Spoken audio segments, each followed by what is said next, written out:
The University of Ghana has suspended 2 professors accused of sexual harassment in the BBC Sex for Grades documentary and has urged any students or staff who have suffered harassment to report it. It comes a day after a lecturer at the University of Lagos in Nigeria, Dr. Boniface Igbeneghu, was also suspended from his post and as a pastor in his church. The university has shut down the cold room mentioned in the report pending investigation. Mayeni Jones sent this report from outside the University of Lagos. Well, it's the day after Africa Eye's Sex for Grades documentary was aired, and many of the students here at the University of Lagos are talking about it.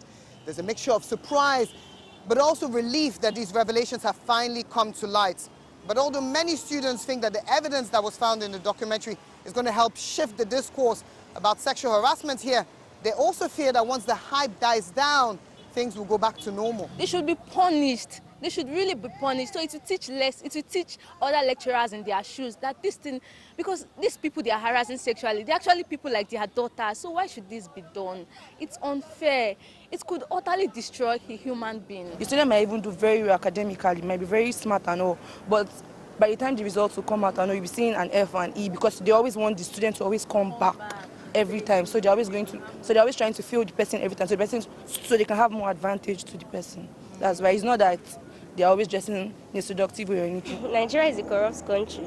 So not only just sex for whatever is being covered up, there are a lot of corrupt practices that are being covered up. So it's not a new thing for them to be covering things up. Many of the students we've spoken to here say one of the problems with lack of accountability has been the amount of power that's concentrated in the hands of the lecturers who can make or break a student's career at will. It's hoped that the university's new sexual harassment policy is going to help tackle this problem. But as it was only introduced in August, we'll have to wait to see how effective it turns out to be. Mayeni Jones, BBC News, Lagos.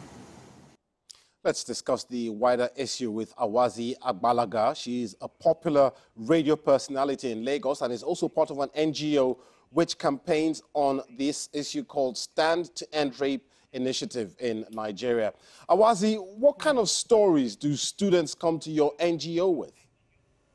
Thanks for having me, first of all, but we have the most terrible stories as we speak, even just stories from this same lecturer, Dr. Boniface. We've gotten 5 more stories today, and one from as far back as 1999. They're really gruesome. Some of them are really, really brutal, because students will tell you some of them have been full-on violently raped by their lecturers in their offices within the school premises, and nobody can just help them.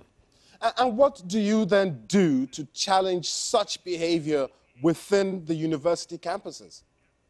Well, to be fair, Stand to End Rape is one organization, and I'm very sure there are other organizations that are trying to help. We make sure that all our survivors get the counseling they need. However, there's only so much you can do to fight for a student when the institution itself is not wired to protect a student. Like you said, the University of Lagos specifically has just introduced the sexual harassment policy in August. So this whole time, in all universities and all institutions, I would say, in Nigeria, by the time you go in, you see so many posters and instructions to students: don't dress this way, don't dress that way, but there's very little telling you what to do when a lecturer is harassing you. So when you want to report, there's just so much that is at stake for the student. Reporting is so much harder. Even if you decide to report, how much justice are you going to get? The student starts to think, oh my God, I'm going to be victimized. Other lecturers are going to fail me, because it's the truth of the matter that as much as lecturers are harassing students, there are other lecturers that are friends with these lecturers and are aware. Well aware. So okay, another lecturer might not be harassing you. Let me just cut in here. I mean, I must say that Dr. Boniface Igbeneghu has denied these allegations. But you mentioned the policies in place at the University of Lagos to stop such behavior. The problem then is implementation, isn't it?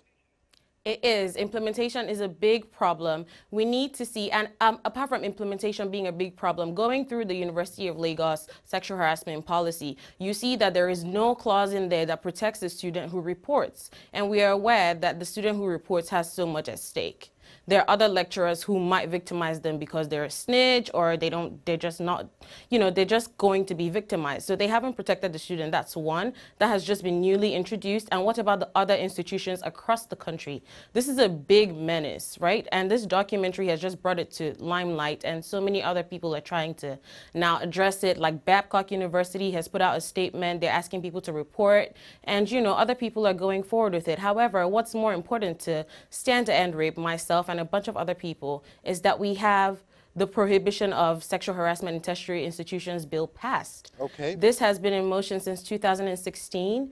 It was pushed back by ASU. We did not get it passed. And now we're hopeful that this documentary resurrects the conversation and we get to move it so that it can be passed, so that it becomes a criminal offense to sexually harass students in universities. All right. Awazi Agbalaga from the Stand to End Rape Initiative in Nigeria. Thank you very much for talking to us here on Focus Lab. Thank you. Thank you. Thank you for having me. And you can watch the full hour-long Africa Eye documentary on the BBC Africa YouTube channel.